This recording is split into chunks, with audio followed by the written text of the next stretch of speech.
Welcome back to another explainer. Look, if you're a knowledge worker, researcher, or student today, you already know the feeling. We are processing an absolutely staggering, frankly, overwhelming volume of information every single day. I mean, think about it. Countless academic papers, massive reports, endless articles, and just hours upon hours of recorded meetings dropped right onto our desks. It's a literal information explosion, and honestly, it's exhausting. But today, we're going to decode this information saturation and really look at how modern AI is completely transforming the way we handle complex knowledge work. Okay, let's dive into this. Here's our roadmap for today. First, we'll look at the information overload crisis. Then we'll talk about mastering personal knowledge management. Third, the AI summarization revolution. Fourth, deep research and knowledge maps. And finally, number 5, building your tech stack. So kicking things off with part 1, the information overload crisis. Basically, drowning in a sea of data. Seriously, are you drowning in a sea of data? Because as researchers have pointed out, consuming modern digital content often feels exactly like trying to drink from a fire hose. The real challenge today isn't actually finding information, it's finding the right information. When a simple search query spits out millions of results, how on earth do you sift through all that noise? It's incredibly easy to just feel completely overwhelmed by the whole shebang. And this overload, it has a severe real-world impact. You've probably been there, spending weeks on a literature review only to realize you completely missed a crucial insight because, well, it was buried under a massive mountain of irrelevant results. We end up wasting so much time on low-quality sources, and we constantly face this sort of decision paralysis when we're bombarded with conflicting viewpoints. Plus, recently, this has all been heavily compounded by the absolute explosion of video conferencing. The rise of longer, super choppy, multi-party meetings leaves us with way less time to actually digest the information being discussed, which leads straight to flawed conclusions and pretty superficial analyses. Which brings us to Section 2, Mastering Personal Knowledge Management, or How to Build a Digital System to Save Your Sanity. Enter the Personal Knowledge Management System, or PKM. Think of it as a structured recipe for your evolving knowledge. A highly effective framework for this is the CODE methodology. First up, you collect, capturing valuable nuggets of information from articles, tweets, or videos. Second, you organize it into digestible pieces. Third, you distill the absolute most relevant bits, actively filtering out all that extra noise we just talked about. And fourth, you express your knowledge creatively, whether that's by sharing it with others or drafting your own outputs. This continuous loop takes all those scattered fragments and turns them into a cohesive, actually useful database. Let's move on and see how this builds across 4 distinct levels of knowledge. It starts right at the base with data, just raw, unfiltered inputs, nothing fancy yet. But as we apply our PKM system, that data becomes information, right? It gets refined with context and actual meaning. Then, with a bit more synthesis, it elevates into knowledge, where that true, deep understanding happens. And finally, it reaches the peak, wisdom. This is the ultimate culmination of information, knowledge, and your very own personal experience, all combined into highly actionable insights.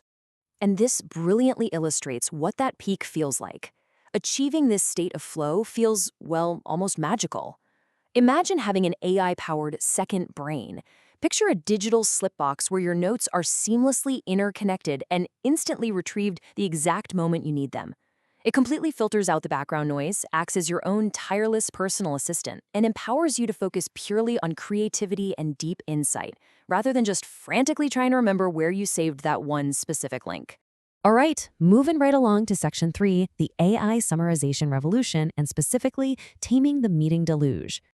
To really understand what AI summarization is doing today, we have to contrast 2 methods, extractive versus abstractive. Now, historically, AI relied on extractive summarization. This literally meant lifting raw, unmodified sentences directly from a text. Think of the old Lead 3 baseline, which just lazily grabbed the first 3 sentences of a document and called it a day. It's simple, sure, but it's really clunky. Abstractive summarization, on the other hand, is a total game changer. Thanks to advanced neural networks, which act a bit more like a human brain, the AI actually builds a deep understanding of the meaning. It generates well-written, novel, concise sentences that synthesize information distributed across an entire transcript. Basically, it reads exactly like a human wrote it. And abstractive summarization is absolutely crucial for meetings. Why? Well, because conversational speech is incredibly messy. Meeting transcripts are completely unedited. They are literally filled with false starts, incomplete sentences, overlapping speech, and let's be honest, a lot of long-winded rambling. Plus, you often have multiple speakers vying for the floor at the exact same time, which makes it super complicated to convert all those conversational quirks into a clean third-person summary. Abstractive AI cuts right through this disfluent noise to tell you exactly what was decided, saving you from the sheer mind-numbing exhaustion of reading through pages of meaningless verbal clutter. So, what does this actually look like out in the wild? Well, we have some powerful tools to look at. Tools like Firefly's AI excel at extracting key metrics and providing highly actionable bullet point notes straight from your calls. If you need a bit more control, Assembly AI features a tool called Lemur, which lets you type out custom prompts to format your summary exactly how you need it. For team collaboration, Assembly AI offers a really cool feature called Semblian. It basically functions like a ChatGPT assistant specifically trained on your team's unique meetings. And then there's Nada, which is incredibly comprehensive. It automatically transcribes across dozens of languages and generates beautifully structured summaries with specific action items. These tools are acting as dedicated automated assistants, converting raw dialogue directly into actionable wisdom. Next up, Section 4, Deep Research and Knowledge Maps, or seeing the big picture. Now, what's really interesting about this slide is the sheer contrast. When we apply AI to comparative analysis, the difference in capability is staggering. Think about researching manually. Speed is agonizingly slow, and the scope is entirely limited by human cognitive capacity, right? You can only read so many pages in a day. But AI-assisted comparison, that allows for rapid, automated analysis across vast numbers of documents simultaneously. While a human researcher might succumb to screen fatigue or simply miss subtle trends buried deep across 50 different papers, AI maintains entirely consistent criteria. It excels at identifying those complex, interdisciplinary relationships that you might literally never have spotted on your own. And because our human brains are fundamentally wired for visual and spatial thinking, linear text can really only take us so far. Enter the knowledge map. AI-assisted mind mapping automatically transforms hundreds of isolated academic papers and data points into deeply interconnected, interactive knowledge structures. It's like a giant puzzle. By seeing these intricate connections spatially at a single glance, researchers can instantly identify gaps in existing research. Seeing all the pieces laid out is what really sparks true interdisciplinary innovation.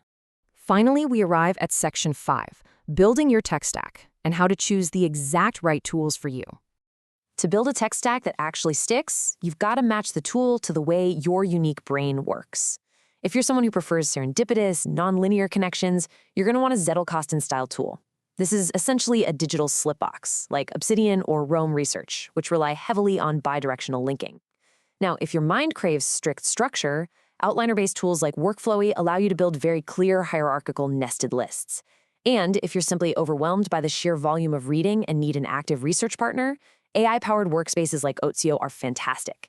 They automatically extract key takeaways and can even help you draft your very first outline using the exact sources you've carefully collected.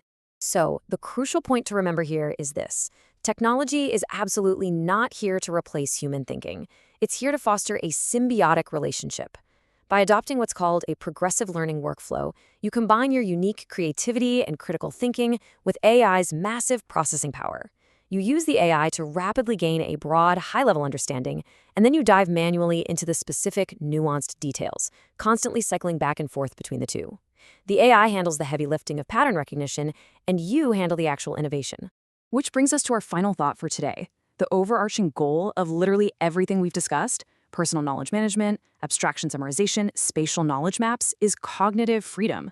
If you no longer have to struggle just to remember a random fact, or spend hours manually transcribing a super messy meeting, or waste days reading hundreds of totally irrelevant papers, with AI managing your information, what will your mind finally be free to create? I highly encourage you to start exploring these frameworks today and reclaim your cognitive energy. Thanks so much for joining this explainer, and we'll see you next time.